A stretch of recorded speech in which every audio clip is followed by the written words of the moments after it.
धन्यवाद सभी को जय मसीह की। आज हम एक नए विषय के साथ आ रहे हैं, समझौता से सत्यानाश। आज बहुत से मसीह समझौता कर रहे हैं संसार से, शरीर की लालसा अभिलाषा से, आंखों की अभिलाषा से, जीविका के घमंड से।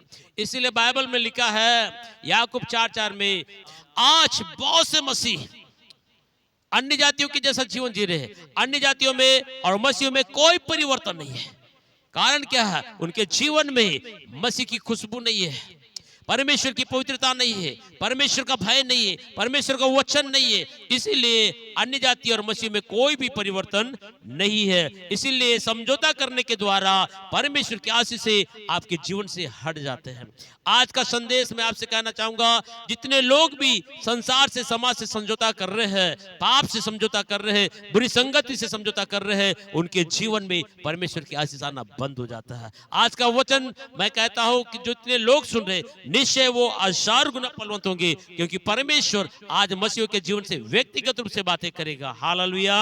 यहाँ लिखा है प्रकाशित वाक्य 3:11 में, प्रकाशित वाक्य में लिखा है, मैं बहुत जल्दी संसार में आने वाला हूं धर्मियों को, अपने लोगों को लेने के लिए। पर जो कुछ तेरे पास है उसे थामे रहना। आपके पास क्या है आपको मालूम होना चाहिए। परमेश्वर ने आपको पाप क्षमा दिया, अनंत काल का जीवन दिया, आपका नाम जीवन की किताब में लिखा है। आप परमेश्वर के प्रिय हैं, आप याजकों का समाज, पवित्र प्रजा है और परमेश्वर के निजतन है। और शैतान कभी नहीं चाहता कि आप परमेश्वर के बेटे बन के जिए। शैतान आपको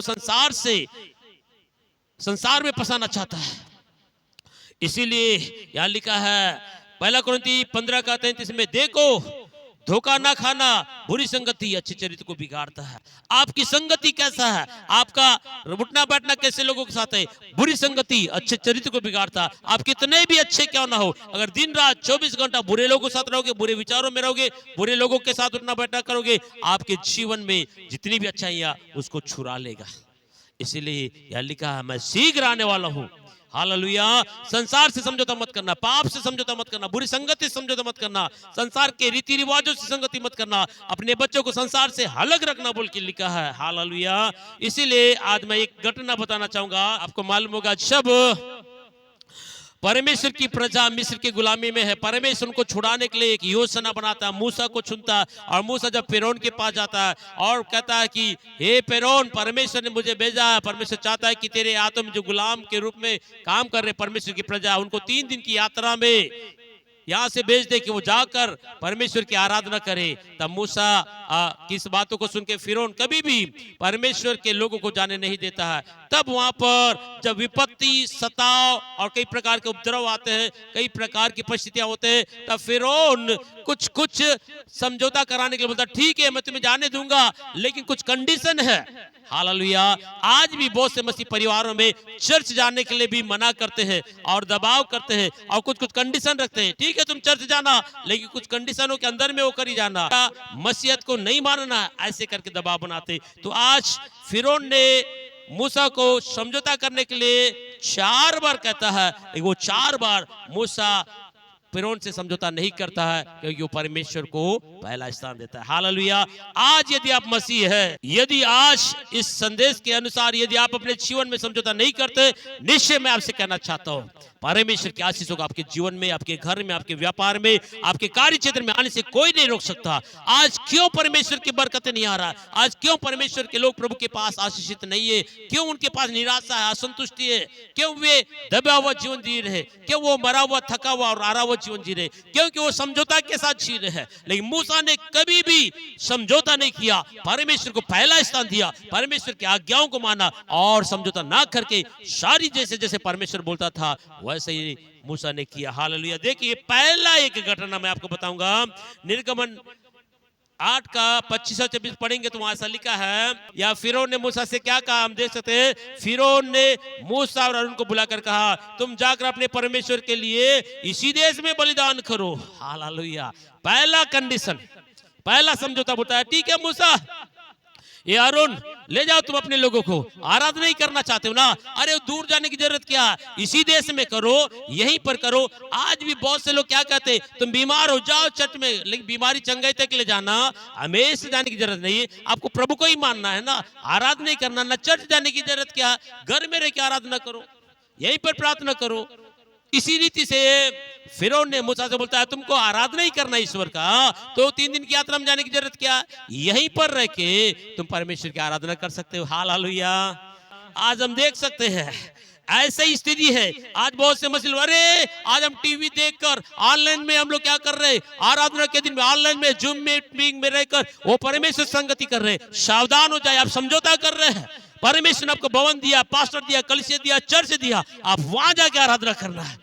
बहुत से लोग आज ऑनलाइन में जूम मीटिंग में आराधना के दिन में घर में रह के आराधना करना चाहते हैं, लेकिन परमेश्वर का दास मूसा ने बोला परमेश्वर चाहता है कि हम 3 दिन की यात्रा में जाकर जहां प्रभु बोला वहां आराधना करेंगे, ना कि हम इस मिस्र के अंदर में करेंगे। हालेलुया। पहला समझौता फिरौन चाह रहा था, लेकिन मूसा ने उसकी बातों को इनकार। दूसरा और एक बार समझौता के लिए बोलता है, निर्गमन 8 का 28 में लिखा है, दूसरा कंडीशन क्या बोलता है, ये मूसा ये आरोन ठीक है तुम आराधना करना चाहते हो, जंगल में जाके आराधना करना तुम जाओ, कोई बात नहीं, लेकिन बहुत दूर तक मत जाना। हालेलुया। इसका मतलब क्या है, ठीक है आप मसीह में जाना, लेकिन पूरा विश्वास मत करना, बपतिस्मा मत लेना, मन नहीं फिराना। कल के दिन मैं तुमको बोलूंगा समाज में आके मिलना, तुरंत आके मिलने के लायक होना चाहिए। हालेलुया। परमेश्वर ने मूसा से बोला 3 दिन की यात्रा में वो खा जाओगे, उसके बाद तुम मेरी आराधना करना। मूसा क्या फिरौन क्या बोलता है, थोड़ा दूर जाना जंगल में, ज्यादा दूर नहीं जाना। आज यही कंडीशन है समाज में, परिवार में, लोगों में समझौता कर रहे, ठीक है मेरे मम्मी और मेरे पापा मेरे परिवार बोलते जाओ चर्च में, लेकिन कभी कभी जाना। हालेलुया। महीना में 1 बार जाना, साल में 1-2 बार जाना। फिरौन ने मूसा से कहा तुम जा सकते हो, लेकिन थोड़ा दूर जाना, ज्यादा दूर मत जाना। लेकिन इसने बोला हमारा परमेश्वर पूरा जाने के लिए बोल रहा, थोड़ा नहीं। हालेलुया। आज दूसरी कंडीशन, यहां भी मूसा ने कोई समझौता नहीं किया, मेरा परमेश्वर जो बोला मैं वैसे ही करूंगा। उसके बाद में फिर एक समस्या उसके देश में आया, फिर समस्या आ गया, फिरौन फिर परेशान हो गया। फिर मूसा और हारून को बुला के बोलता है, तीसरा कंडीशन देख सकते हैं हम लोग, निर्गमन 10 का 8 से 11 जब पढ़ेंगे तो वहां एक बड़ा बात लिखा है। फिरौन ने मूसा से बोलता है ठीक है, जब दुख और तकलीफ और सता और विपरीत परिस्थिति आ गए, फिर थोड़ी देर के लिए फिर उनका दिल टूट गया।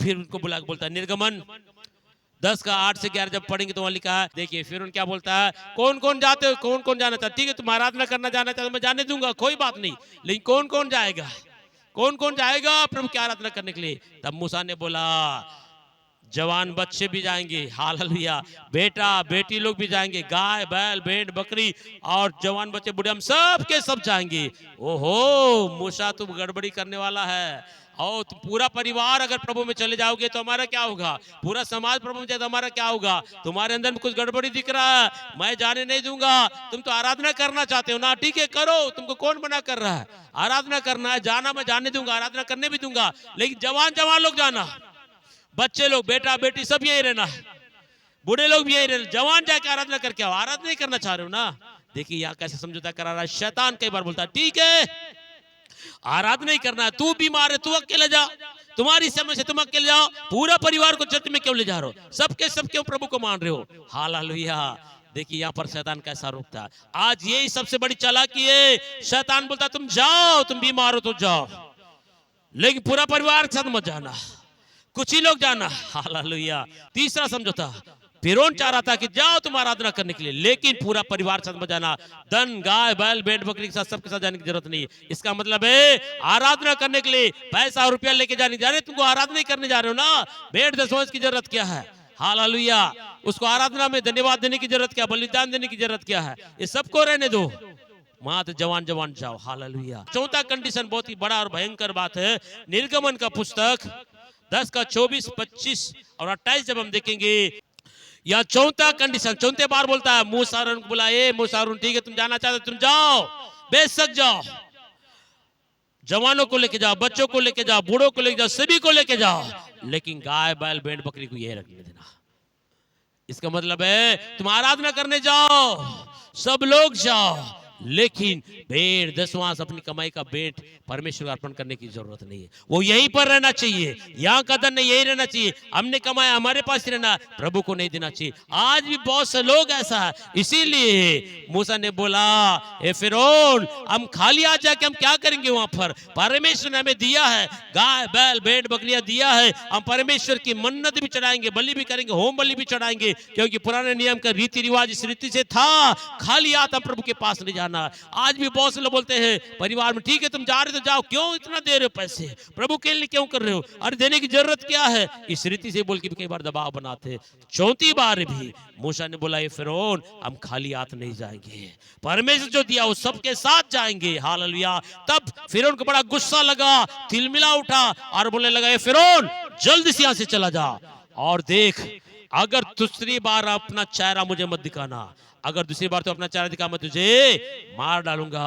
और फिर मूसा ने बोला, तूने सही कहा, दोबारा मैं तेरा चेहरा भी देखूंगा नहीं। उसके बाद परमेश्वर ने फिर उनको क्या किया, लाल समुद्र में खत्म, दोबारा कभी फिर और मूसा का मुलाकात नहीं हुआ। हालेलुया। 4 बार उन्होंने क्या किया है, प्लान किया था समझौता करने के लिए, लेकिन मूसा ने कभी भी समझौता नहीं किया। पाप से समझौता ना करो, पहला यूहन्ना 2:16 में लिखा है, पाप से समझौता मत कीजिए। आज बहुत से मसीह लोग हैं परिस्थितियों से समझौता करते, पाप से समझौता करते, अनेक जगहों में वो समझौता करते, इसीलिए परमेश्वर के आशीष से वो दूर है। यदि आप चाहते हैं परमेश्वर की आशीष आपके जीवन में आना है, आज जो मैं आपको बता रहा हूं बड़े ध्यान से सुनिए, क्योंकि ये समझौता आपका जीवन में है, आप सत्यानाश हो जाएंगे, आपका धन दौलत बच्चे सबके सब बर्बाद हो जाएंगे। यदि आप प्रभु में रहेंगे, निश्चय परमेश्वर आपको फलवंत करेगा। देखिए आपको आने वाला है, अब्राहम और लूत के अलग होने का वर्णन हम देख सकते हैं।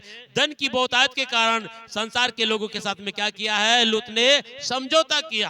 बाइबल में लिखा एक बड़ी बात को मैं आपको बता रहा हूं, उत्पत्ति 13:5 से 7 बाइबल में लिखा है, ये लूत कौन है, अब्राहम का भतीजा है। ये लूत परमेश्वर के दास अब्राहम के साथ साथ चलने के कारण ये भी धनी हो गया, गाय बैल भेड़ बकरियां तंबू और धन में बहुत धनी हो गया। जब धन बढ़ जाता है, किसी अभिषिक्तों के साथ रह के प्रभु के अनुग्रह में रहकर प्रभु के मार्ग में चल, जब धन ज्यादा हो जाता है, जब अलग होने का समय आता है, बहुत से मसीह लोग यही सबसे बड़ा गलती करते हैं, बहुत से मसीह परिवार यही गलती करते हैं। जब वो गरीब रहते, गटी में रहते, बराबर प्रभु के दासों के साथ रहते, प्रभु के साथ रहते, जब वो धन आ गया, आवक बढ़ गया, गाड़ी घोड़ा बैंक बैलेंस जब बढ़ जाता है, उनके जीवन में अहंकार आ जाता है, उनका निर्णय शारीरिक और संसारिक हो जाता है, प्रभु के अनुसार उनका निर्णय नहीं होता। जैसे लूत ने जब धनी हो गया, उनका सब कुछ बढ़ गया है, और अलग होने का जब समय आया, जिसके साथ रह के वो धनी हुआ, उससे अलग होने से पहले उसका सलाह लेना चाहिए था। अब्राहम ने बोला, ये लूत देखो आप धनी हो गए हो, आपके पास बैंक बैलेंस आ गया, आपके पास पैसे आ गए, आपके यहाँ तंबू आ गए, भेड़ बकरियां गाय बैल बहुत ज्यादा हो गया, अब दोनों साथ नहीं रह सकते हैं।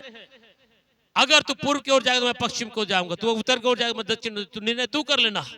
एक बात मैं आपसे कहना चाहता हूं, जब एक अटैच फैमिली में बहुत से लोग साथ में नहीं रह पाते हैं, और जब धन बढ़ जाता है, खाने वाले बढ़ जाते हैं, और बहुत सी परिस्थितियां आते हैं, अलग होने का जब समय आता है, कभी भी आप खुद का निर्णय शारीरिक रूप से ना लें, परमेश्वर से प्रार्थना करें और अपने अनुभवी लोगों से बातें करें कि पास्टर साहब हमारे परिवार की परिस्थिति ऐसा है, हम एक साथ रह नहीं पा रहे, क्या करना कैसे करना। जब अलग होने का समय होता है तो परमेश्वर से प्रार्थना करना। यहाँ लूत ने अब्राहम का सलाह नहीं लिया, बोला ठीक है अलग होने के लिए बोलता है तो मैं यर्दन की तराई की ओर देखता है और उस क्षेत्र को चुन लेता है, हरा रहा है, लेकिन इसको अनुभव नहीं था। लूत अब्राहम के साथ रहने के कारण धनी हो गया और क्षेत्र में संपन्न हो गया। और जब वो अलग होने का बात आता है, जब वो चुनाव करने का समय आता है, तब वो कहां पर चुनाव करता है, सदोम और अमोरा, एक ऐसा देश जहां के लोग परमेश्वर के लेके में दुष्ट और पापी लोग थे। परमेश्वर का क्रोध उस देश में आने वाला था। आज सब अलग होते हैं, बहुत से जब धन आ जाता है, पैसे आ जाता है, उनका दिमाग ज्यादा चलने लग जाता है, अपने विचारों से निर्णय करने लग जाते हैं, जिसके कारण वो खुद अपने पांव में कुल्हाड़ी मारते हैं। जैसे लूत जीवन भर अब्राहम के साथ चलने के कारण धनी हुआ, संपन्न हुआ, शांति सुरक्षा सब कुछ था। जब अलग होने के बाद में उसका स्थिति में जो कुछ भी वो अब्राहम के साथ रह के कमाया, सब कुछ वो बर्बाद कर दिया। प्रभु में आने के बाद, प्रभु के मार्ग में चलने से प्रभु ने आपको बलवंत किया हर क्षेत्र में। और जब आप दुष्टों के पास अपना डेरा डाल लिए, आपका सब बर्बाद हो गया। इसीलिए मैं आपसे कहना चाहता हूं प्रियो, बहुत से मसीह लोग क्यों बर्बाद हो रहे, समझौता कर रहे, संगति कर रहे, बुरे लोगों से, अभिषिक्तों से अलग हो रहे, पासवान से अलग हो रहे, वचन से अलग हो रहे, चर्च से अलग हो रहे, अपने विचार से सहेलियों को बना रहे, अपने विचार से दोस्तों को बना रहे, अपने निर्णयों के अनुसार चल रहे, इसीलिए वो बर्बाद हो रहे। याकूब का एक 14-15 में लिखा, अपने अंदर में ऐसी इच्छाएं हैं, पाप, बुराई, बुरी बात, अपने शरीर को संतुष्ट करने के लिए, आंखों को संतुष्ट करने के लिए, जीवन का, धन का घमंड में हम क्या करते हैं, अपने आप को क्या करते हैं, बड़ा दिखाने के लिए हम पाप की ओर जा रहे हैं, अपनी अभिलाषा में फंस कर और खिंच कर क्या हो जाते हैं, लिखा है परीक्षा में पड़ जाते हैं, और अभिलाषा क्या हो जाता है, गर्भवती होता है। एक महिला यदि किसी पुरुष से शारीरिक संबंध कर लेते, पाप कर लेते हैं, 1 दिन 2 दिन 4 दिन 1 महीना 2 3 4 महीना आप अपने आप को छुपा सकते हैं, 3 महीना छुपा सकते हैं, लेकिन एक बार वो प्रेगनेंसी बाहर दिखना स्टार्ट हो जाता है। चोरी करने वाला कब तक चोरी करेगा, व्यभिचार करने वाला कब तक व्यभिचार करेगा, बुरी संगति में कब तक है, एक दिन उसका गर्भ धारण होगा और आपको बोलने की जरूरत नहीं, वो अपने आप सामने आ जाएगा, तब आप सबके सामने शर्मिंदा हो जाएंगे। इसलिए फ्रीओ बाइबल में लिखा है आप सावधान रहिए, आप कैसों के साथ संगति करें, उसका रिजल्ट एक दिन आएगा, लोग बोलेंगे आपके रिजल्ट को देखिए, ये गलत लोगों के साथ थी इसलिए ऐसा हुआ, गलत लोगों के साथ था इसलिए ऐसा हुआ, ये अच्छे लोग के साथ था इसलिए अच्छा हुआ। हालेलुया। एलीशा एलिया के साथ था, रिजल्ट दिखा। हालेलुया। आप कैसे लोगों के साथ रहते हैं, आपको रिजल्ट दिखता है। बुरी संगत अच्छे चरित्र को बिगाड़ता है। दूसरा हम लोग देख रहे हैं, भोजन और शराब के लिए समझौता करते हैं बहुत से मसीह लोग।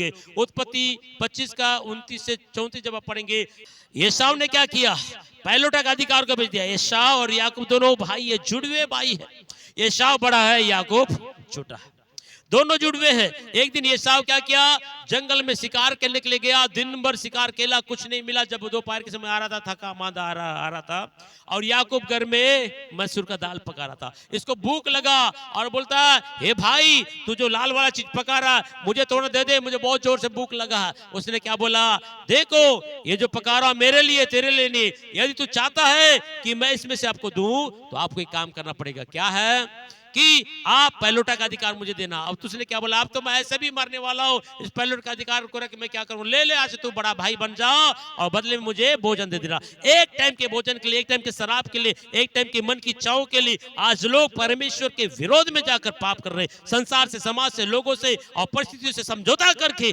अपने आशीषों को बेच रहे हैं। बाद में यही एसाव बहुत रो रो के बोलने लगे, पिता सारा आशीर्वाद तो अपने भाई को दिया है याकूब को, मेरे लिए कुछ नहीं रखा, क्योंकि ये आशीर्वाद इसी का था। लेकिन इसने क्या कर दिया, एक टाइम के भोजन के लिए अपने आशीष को बेच दिया। हालेलुया। परंतु दानियल 1:8 में लिखा है, दानियल जिसके अंदर परमेश्वर की पवित्र आत्मा, उत्तम आत्मा रहता है। कारण क्या था, उसने अपने मन में ठान लिया, मैं जीवन भर कभी भी अशुद्ध भोजन, अशुद्ध चीजों को पीकर अपने आप को अपवित्र नहीं करूंगा। इसीलिए परमेश्वर दानियल से बातें करता था। हालेलुया। कितनी बड़ी बात है। दानियल का जीवन को देखिए, गुलाम में रहने के बाद भी राजमहल से अच्छा भोजन आ रहा, दाग मधु आ रहा, भोजन आ रहा, फिर बोला कि ये चीज जहां से आ रहा है वो मुझको अशुद्ध करेगा, इसलिए मैं इसको नहीं खाऊंगा। आज एक पेक के लिए, एक बुरी संगति के लिए, दोस्तों को खुश करने के लिए बीड़ी, सिगरेट, गांजा, दारू में हम घुस जा रहे हैं। हम अपने जीवन की गवाही को खराब कर रहे हैं। लेकिन दानियल अपने आप का पवित्र नहीं कर रहा, उसने मन में ठाना, मैं जीवन भर तक ये शरीर जो प्रभु का मंदिर है, इस मंदिर में कोई भी अपवित्र चीज को आने नहीं दूंगा। इसलिए दानियल क्या हुआ, बड़े स्थान में रहा। हालेलुया। तीसरा हम लोग देखेंगे, न्यायों का पुस्तक 14 का 2 और 3 में लिखा है, सिमसोन कौन है, आपको मालूम है। सिमसोन मां के गर्भ के अंदर से परमेश्वर ने उसे चुना, अभिषेक किया, ताकि वो फलिस्तियों से क्या करे, वो बदला ले, अपने लोगों को छुड़ाए। मां के गर्भ के अंदर से परमेश्वर के मिशन के लिए चुना गया था। ये सिमसोन जब जवान हो गया, शरीर की वासनाओं को पूरा करने के लिए हमेशा परमेश्वर की उपस्थिति से बाहर भागना स्टार्ट किया। शरीर की इच्छाओं को पूरा करने के लिए समझौता करने लगा, परमेश्वर के अभिषेक को अनदेखा करने लगा, परमेश्वर के अनुग्रह को अनदेखा करने लगा। इसीलिए सिमसोन के जीवन में बड़ा समस्या आ गया। बाइबल में लिखा है, ये सिमसोन क्या करने लगा, पलिश्ती स्त्री को देखा और उसे विवाह करने के लिए बोला, और दलीला नामक की स्त्री को देखा उसे प्रेम करने लगा। आज बहुत से मसीह लोग शरीर की वासनाओं को पूरा करने के लिए समाज से अलग हो रहे, प्रभु से अलग हो रहे और संसार में जा रहे, अन्य जातियों के अनुसार जीवन को जी रहे हैं। हमारा निर्णय गलत है। समझौता से आपका आत्मिक जीवन बर्बाद हो जाएगा, आपका कैरियर बर्बाद होगा, आपका आशीष खत्म होगा, आपका सारे बरकतें रुक जाएंगे। यदि आप चाहते हैं परमेश्वर में फलवंत होना है तो उसके लिए अपने आप को प्रभु में बना के रखना जरूरी है। हालेलुया। बाइबल में लिखा है तू माँ के गर्भ के अंदर से नासीर है और अपने जटाओं के ऊपर कभी छुरा चलने मत देना और कभी मुंडन मत होना, क्योंकि जटाओं से ही परमेश्वर की सामर्थ तुझ में आएगा। आपको मालूम है शिमशोन जब वो तिम्ना की ओर से जा रहा था, दाग की बगीचा से एक जवान सी उसको ललकारने लगा और जवान सी ने बोला आज अट्टा कट्टा आदमी आ रहा, मैं उसके ऊपर झपट्टा मार उसको खा लूंगा और उसको पार डालूंगा। बोला जब शिमशोन के ऊपर जवान सी दहाड़ मारा, शिमशोन की जटाओं से प्रभु की सामर्थ आया और शेर को बकरी के बच्चे जैसा पड़ा, एक गधे के जबड़े से हजारों को मार दिया था। हालेलुया। शिमशोन बहुत ही पावरफुल था, परमेश्वर ने उसको ताकत बल शक्ति दिया था ताकि फलिस्तियों के गुलामी से इस्राएल को छुड़ा सके। ये शिमशोन परमेश्वर की बुलाहट से हटने के कारण आज क्या हुआ है, शत्रुओं की गुलामी में चला गया। उसके हाथ और पैरों को बेड़ियों से जकड़ा गया, पीतल की बेड़ी जकड़ा गया, आंखों को फोड़ दिया, बंदर जैसा नचाया गया। देखिए एक अभिषिक्त लोग जब हम शरीर की उत्पत्ति 39:12 में यहाँ पोतीपर की पत्नी यूसुफ जवान लड़का था, सुंदर, बहुत खूब सुंदर था और वो स्त्री उसके साथ पाप करना चाह रही थी और ये प्रभु का भय मानने वाला था यूसुफ। और एक दिन घर में कोई नहीं थे और पोतीपर की पत्नी ने उसके हाथों को पकड़ा, उसने क्या कि अपने वस्त्र को छोड़ के वहां से भाग गया। या यूसुफ गुलामी में रहने के समय में भी परमेश्वर का भय मान रहा है और पोतीपर की पत्नी से गलत काम ना करके वहां से भागने के कारण परमेश्वर का अनुग्रह उसके ऊपर बना हुआ था और ये मिस्र देश का प्रधानमंत्री बनता है। हालेलुया। देखिए पाप से समझौता करने के कारण शिमशोन का जीवन बर्बाद हो गया और पाप से भागने के कारण क्या हुआ, यूसुफ के ऊपर प्रभु का अनुग्रह बना हुआ था, इसलिए मिस्र देश का वो क्या बन गया है, प्रधानमंत्री बन गया। हालेलुया। हालेलुया। परमेश्वर का धन्यवाद। हम बड़ी बातों को देख सकते हैं और हम सामर्थ्य बातों को देख रहे हैं। और लास्ट बात बता के मैं समाप्त करूंगा इस समय में, उत्पत्ति 41 का 47 से 44 पढ़ेंगे तो यूसुफ क्या हुआ, मिस्र का प्रधानमंत्री बन गया। हालेलुया। यीशु मसीह की परीक्षाओं को देखेंगे। हम सोचते हैं कि परीक्षा, ये सताव, ये समस्या मात्र मसीहों के ऊपर आता नहीं। यीशु परमेश्वर का पुत्र होने के बाद भी जब वो संसार में था उसके साथ भी परीक्षाएं हुई है और उसके साथ में भी समस्याएं आए, लेकिन उसने कभी भी समस्याओं का समझौता नहीं किया, वरन पिता की इच्छा के अनुसार चला। हालेलुया। आप लोग देख सकते हैं इब्रानियों का पुस्तक 4:15 में लिखा, बाइबल में लिखा यीशु मसीह को भी हमारे समान परखा गया और क्षेत्र में उसके जीवन में परीक्षाएं आए हैं और शरीर के रहने के समय शरीर की इच्छाएं और आंखों की अभिलाषा, शरीर की अभिलाषा, जीविका का घमंड भी आ सकता था, क्योंकि उसके पास में ये सारी परीक्षाएं आने के बाद भी उसने कभी भी पिता के विरोध में अपने जीवन को नहीं जिया। हालेलुया। यहाँ लिखा लूका रचित सुसमाचार 4:6 और 7 जब आप पढ़ेंगे तो वहां लिखा है जब यीशु मसीह संसार में आया और 40 दिन और रात को उपवास में था, जैसे उपवास से उठा शैतान दौड़ के आया यीशु के पास, आके एक परीक्षा करने लगा। हालेलुया। और क्या बोलने लगा, ये यीशु नासरी, हे परम प्रधान परमेश्वर पुत्र, तुझे मालूम है इस संसार का सारा वैभव, धन दौलत मुझे दिया गया, सब कुछ मेरे पास है, एक बार मात्र मेरे सामने आके झुककर मेरा दंडवत करेगा तो मैं क्या करूंगा, ये सारा धन वैभव सारी सृष्टि का मालिक तुझे बना दूंगा। शैतान यीशु के पास धन का, वैभव का और संसार के सम्मान का क्या करने के लिए आया था, आप पर देकर यीशु से आराधना कराना चाह रहा था। हालेलुया। बहुत से मसीह लोग धन के लिए मिलावट करते हैं, सम्मान के लिए मिलावट करते हैं, झूठी शिक्षाओं के लिए मिलावट करते हैं। आपको मालूम है अनन्या सपीरा के बारे में क्या लिखा है, अनन्या सपीरा झूठी सम्मान के लिए और लोगों के सामने नाम को ऊंचा करने के लिए अपनी जमीन को बेचा और बोलते हैं पतरस देखो जैसे लोग अपने घर को, खेतों को बेचकर आपके पास धन ला रहे, मैंने भी अपने घरों को बेचा है, ये पैसा ला के मैं दे रहा हूं, प्रभु की सेवा करूं। जबकि बाइबल में उन्होंने मन में ठान लिया था कि हम भी ऐसा करेंगे, लेकिन उन्होंने पैसे को हड़प कर थोड़ा सा लाके झूठी सम्मान के लिए क्या करने की कोशिश कर रहे थे, नाम कमाने की कोशिश कर रहे, इसलिए वहां पर दोनों मर गए, अनन्या और सपीरा। आज भी बहुत से लोग झूठे सम्मान के लिए हालेलुया जीवन जी रहे हैं। इब्रानियों का पुस्तक 5:7 से 8 देखिए, यीशु मसीह जब इस संसार में था, फिर प्रियो देह में रहने के दिनों में कई परीक्षा आया है, लेकिन शरीर में दुख उठा उठा कर, आंसू बहा बहा कर, रो रो कर भी परमेश्वर की आज्ञाओं को मानता था। पुत्र होने पर भी दुख उठाकर आज्ञा माना है, ये है समझौता नहीं करना है। यीशु परमेश्वर का पुत्र होकर भी उसने दुख उठा उठा कर भी पिता की आज्ञा को मानने के कारण उसे क्या मिला आपको मालूम है। फिलिपियों का पुस्तक 2:9 और 10 जब पढ़ेंगे लिखा, शैतान के आपर को टुकराने के कारण और शैतान को गुड़कने के कारण और शैतान से समझौता ना करने के कारण यीशु को वो नाम दिया गया जो सब नामों में श्रेष्ठ है। कितना बड़ा अधिकार, यीशु को मिला। कारण क्या है? क्योंकि उसने पाप से, संसार से, शैतान के आपर से समझौता नहीं किया, इसीलिए यीशु को नाम दिया। यदि आज मैं आपसे कहना चाहता हूं, आप भी अगर संसार से, शरीर से समझौता नहीं करेंगे, बाइबल में लिखा है आंखों की अभिलाषा, शरीर की अभिलाषा, जीविका का घमंड, ये तीन चीजों से यदि आप समझौता नहीं करेंगे और परमेश्वर के वचन के अनुसार चलेंगे, परमेश्वर का अनुग्रह आपके ऊपर है, परमेश्वर की बरकतें आपके ऊपर है, आपके बच्चे, आपका परिवार, आपका व्यापार, आपका बिजनेस में फलवंत हो जाएंगे, क्योंकि परमेश्वर अनुग्रह करने वाला परमेश्वर है और उसके लिए कोई चीज असंभव नहीं है। इसलिए मैं एक चीज कहना चाहता हूं प्रियो, समझौता करोगे पाप से, आप सत्यानाश हो जाओगे, आपका सब बर्बाद होगा। जिस प्रकार लूत का सब बर्बाद हो गया क्योंकि उसने समझौता किया था, हालेलुया, लोगों के पास में प्रभु के अभिषिक्त दास से अलग होकर गलत लोग समझौता करने का नतीजा उनका सब कुछ चला गया। प्रभु इस वचन के द्वारा हम सबको आशीष दे। आमीन। जय मसीह की।